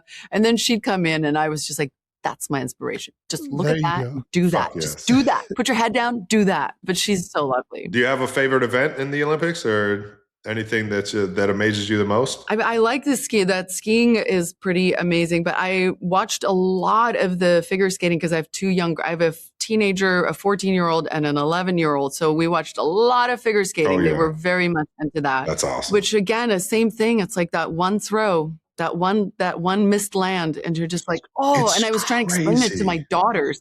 Because every time it happened, I was like, and they're like, Mom, it's okay. She's fine. I was like, no, she's not. No. She can't do this for another 4 years. I'm like, she's going to be fine. She's young, Mom. It's fine. Don't worry about it. Well, and they make a mistake and they just have to finish their routine. Like in their head, they know it's over. Yeah. All this training was done, but they're still going to skate around for another minute and do the rest of it. Like it's very admirable in that regard. I don't know. It's like when you know you're probably going to lose, right, Travis? But you keep fucking playing. You got to keep playing. That's you got to just love it. I real admiration for that with the smile on the face, and they're giving the performance, but they know what it is. Yeah. Yes, and we at least when we're out there, we have 10 other guys on the field with us going through it together. Like they're just like one person out there at a time, and it's like all that eyes is on them. Another level of bravery. You guys have had that feeling, right? You've had that feeling where you're for sure. I lost a Super Bowl to my brother, and it was the worst pain on the planet. I wasn't going to bring it up. Yeah, no. It was a beautiful moment, Jason. We were both on top of the mountain together. Yeah, it was great. He was hanging off the cliff, though. That's right. That's right. I would have. That's a time where I wouldn't have been afraid of the cliff because I would have jumped straight off of it. Yeah. That's right. You did just mention your 2 daughters. I have 4 under 6 right now. 4 daughters. How are you talking? How are you putting It's difficult. I don't know if you heard a second ago. There was just something happening upstairs. I don't really know what. I'm going to hear about it. But that's so impressive. Is there any advice? What do I have to look forward to? What should I do? Listen, it was just Travis and I growing up. Yeah, it was just us two. Yeah. Well, I was an only kid, so the whole sibling thing to me, when they fight, I actually got worried. Like I was like, am I not doing the right thing? Like they're going to kill each other because they're both very, very strong. Like, like they're not wallflowers and they're stubborn and they're just firecrackers. And so when they love very hard. But when they fight, I'm like, oh my God, like, am I going to go to jail? Like they won't stop. They get physical. And so I have to like call my friends up who my friend was like, are you kidding me? I had 2 sisters. I almost killed my sister. It's fine. Like this is horrible. Nature does this beautiful thing where you think you're in your worst place right now so that you can cope with what you have. But from where I am, I can tell you that you're in a lovely place and they're still lovely and sweet. And then one day you're going to walk into their room around 11 and they're going to just be like, why did you turn the lights on? What happened? What is going on? Like yesterday morning, you wanted me to cuddle with you. And now you're yelling at me for turning the lights on. Yeah, they just turn into hormonal nightmares. Like I'm getting my ass handed to me from the moment that I walk into the house, from the moment that you're thinking, and all these things are going to serve them so well in life, but I might not make it. They're going to be fine. Yeah, I am the one holding them back. Yeah, I that is what I'm worried about. I am terrified about that 11 through high school age range. I know it's going to be rough, and they're all going to be so tightly compact. Yeah. Wyatt just kicked me the other day. My oldest daughter, like full on. I was doing a ghost sound to scare her on purpose, and she full on kicked me. And I'm like, listen, we do not hit each other. But in my head, I'm like, kind of love this. He had the right reaction. You want your daughter to kick when somebody does that. That's right. She's got to survive. She got to survive Apex. If there's a serial killer after her one day, she's got to make it. Mark my words. Yeah. When you have the third one hit 11, I promise you're going to have days where you just get in your car and drive around the block for like an hour. Yeah. You're out of the house. It's what I call like a timeout. Like I have to literally just leave the house right now. Put yourself in timeout. Nice. I'm going to go to the store. Anybody need anything? I'm just going to go make a quick trip. All right. You got one rule, Jason. Don't turn the lights on, man. All right. We had Keanu Reeves on the show earlier this year. Another one of our favorites. And is it true you named your dog after Johnny Utah? Yeah, I did. Because I adopted him in Utah. I was shooting a movie in Miami Valley. Nice. And stray dog, ended up in my trailer. And so he was from Utah and I wanted to do a little throwback and I love Keanu. He's a good friend. And I was like, yeah, how about that? That's awesome. So he always went by both those names. How cool is that? It's the best. Have you done other movie names or like character names for pets? No, I have not. My daughters now name all the animals that we have. So it's a lot of like Billy, Bobby, Bibby, Baba, Baba. Nicknames. Yep. Nothing but nicknames. Yeah, just like tiny little cute names. I'm like, can we get like a tough name in here? Like we have a farm and we got some working dogs and I was like, I get to name one. I want to name just one dog. And what would you name a dog? Okay, I did name her after a movie. Oh my God, I'm so tired. What do you got? I just named Ripley after Ripley Weaver. Yeah, Sigourney Weaver's character in Aliens. Very cool. That's awesome. Yeah. That's a badass female character. Yeah, right we needed a badass name in there because it was a lot of like Billy, Bobby, Bibby. We have a Patty, and then they're trying to call the new one Freddie, and I'm trying to go with something strong German. It's a German Shepherd. I'm thinking Gunda, like Gundel, or like. It's got to be like a picture, like in a big beer hall with Steins walking through the. Oh my God, that's so funny. They like to put the E on the end on all of them, like to make it cute. Nice. So what you do is they named one of the dogs Teddy, and now I just call him Ted, and it's really cool. I'm like, Ted, let's go, Ted. Like I just don't go, and he loves Ted. I can tell he likes it way more. Thank God for you. I'm not a Teddy. Thank you. In 2014, you said climbing Mount Kilimanjaro was on your bucket list. Jason has actually climbed Mount Kilimanjaro. Have you done it? Is it still on the bucket list? Yeah, no, I haven't done it because I have two teenagers. This was pre-kids. Yeah. Wait, what? Tell me the experience. Was it something that you wanted to do, or was just by chance you were? So a good friend of mine that also played in the NFL, Chris Long, has a foundation called Water Boys, and they install wells in Africa and like places that they need clean drinking water and whatnot.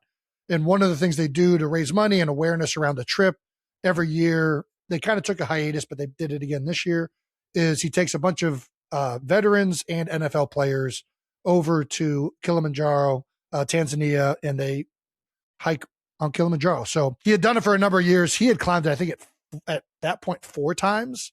Wow. Like he's just a complete badass about it. And we were talking about it. A couple buddies did it the year before. I was like, you know what? I'll go do it, thinking naively that it wasn't going to be that hard. And then just like got humbled so bad. I mean, just like, and this is like the most white collar like mountain climb you can do, right? Like we have tons of support and like locals that are helping us up this mountain with like giving us water and food, and tents are being set up. Like it's a very, if it's possible at all to get my fat ass up this mountain, this was the way to do it. Yeah. Still on the last day, the summit day, you get up really early because the goal is to be at the summit for sunrise, right?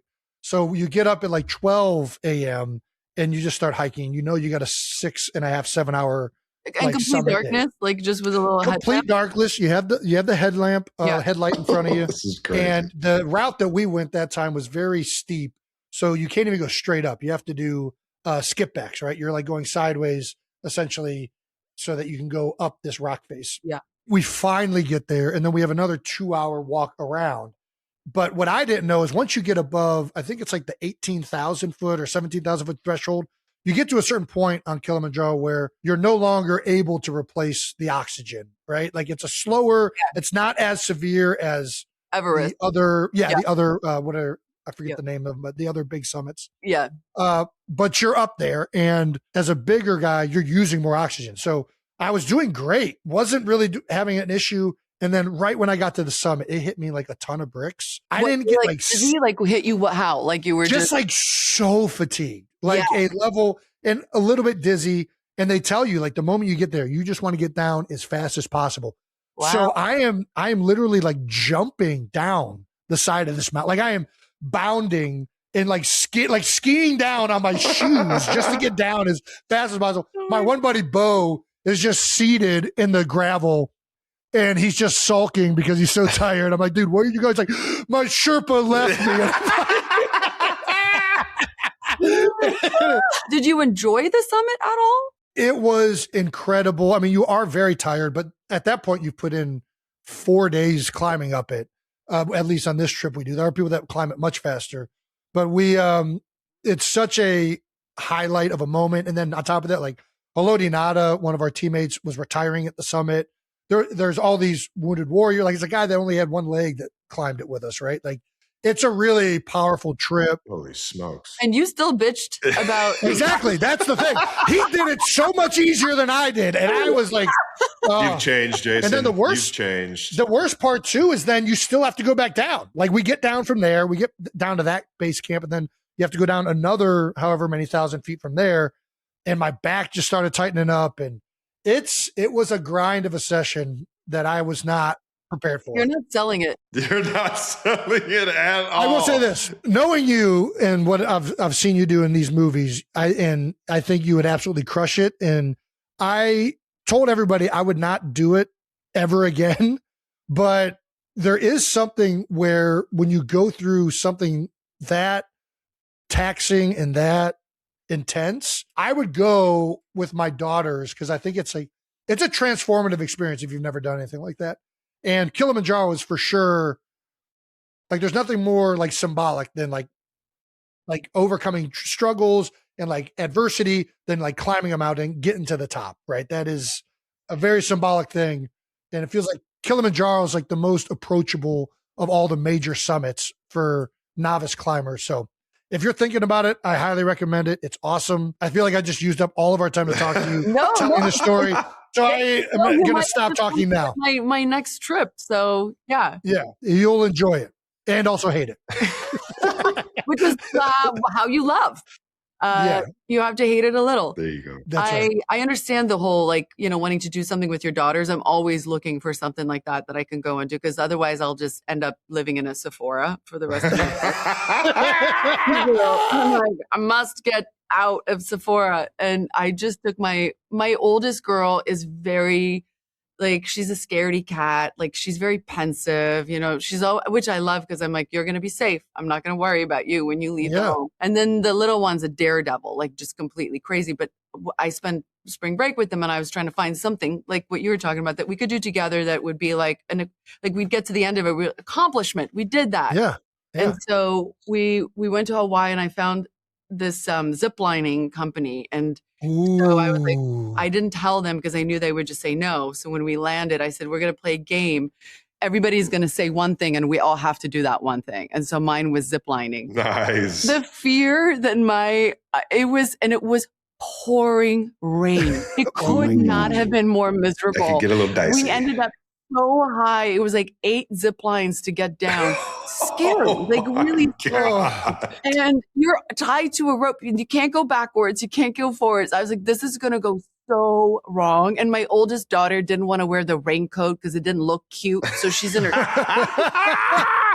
of course, like dripping water. And I'm like, you should have put the raincoat on. Mm-hmm. But we got to the end of it, and it was really, you can't describe it. Like it's so much work as a parent to do these things. But at the end, you're just like, wow, we got in the van and everybody was laughing about it. And nice. The hard work that it is to get you guys up here, and look at you now. You've got a wet sweatshirt on and you're still happy. Yeah. There we go. It's weird. It's like even in football, like the misery that you go through with your teammates, what you talk about the most. Like you talk about camp being 100 degrees and you're all out there sweating and hating life, but it somehow brings you closer together. It's weird. Yeah, exactly. We got one last question for you. Last one. We will stop taking up your time. Yes, but we have to know, we ask all of our guests, what was their welcome to their profession moment? So what was your welcome to Hollywood moment? It sounds like a written moment in like a very cheesy Lifetime original movie. But I landed in at LAX and I knew nothing about Los Angeles. As a matter of fact, I thought I was getting a one-way ticket to Hollywood. And when the ticket came, I was like, it said Los Angeles. I was like, God damn it.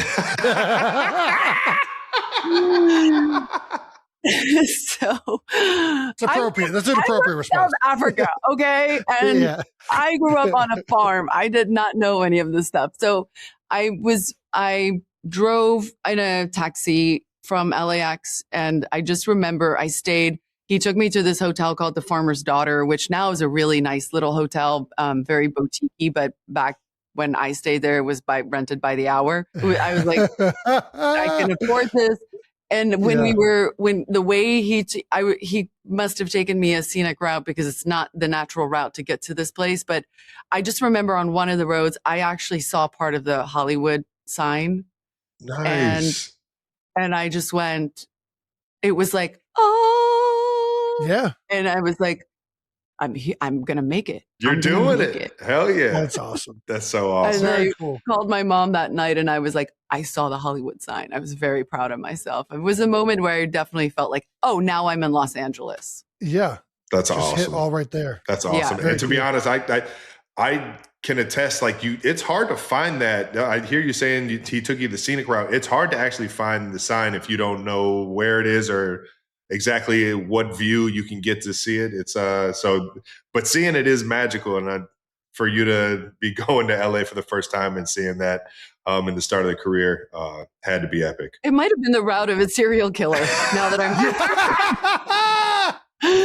I'm like, yeah, it was a very. I'm just taking you to the scenic route. Don't ask questions. but then, interestingly enough, somewhere on the trip, he must have decided against it because he didn't kill me. So I wonder what I did in the car that made him go, oh, not this one. I'm going to take her back to the hotel. So thank you, man, who drove me, serial killer, for not killing me.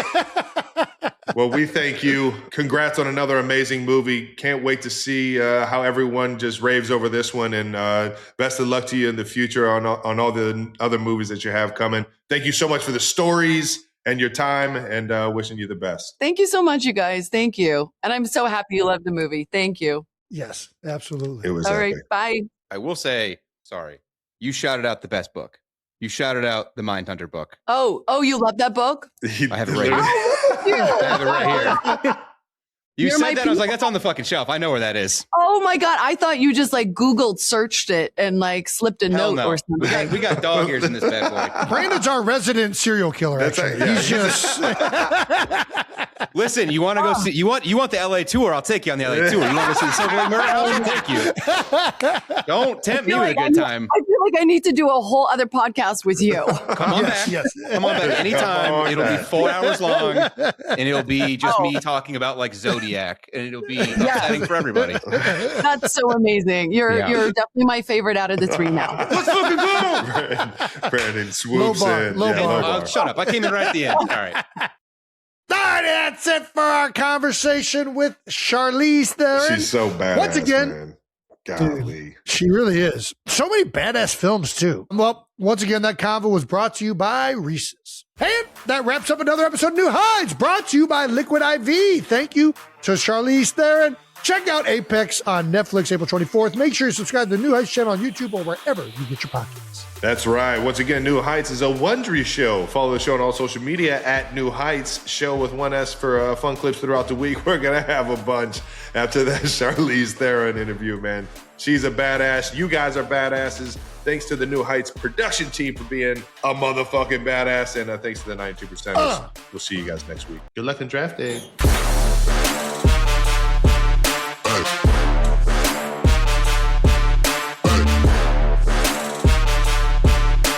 I literally thought thought you were making muscles. She said, "Oh, don't mind me. Here's my muscles and my pit stains." This is how two football players podcast. They flex at you for 10 minutes and then thought you were kissing. Yeah, oh my God. Okay. All right. We show our pit stains. Welcome and to the flex up show.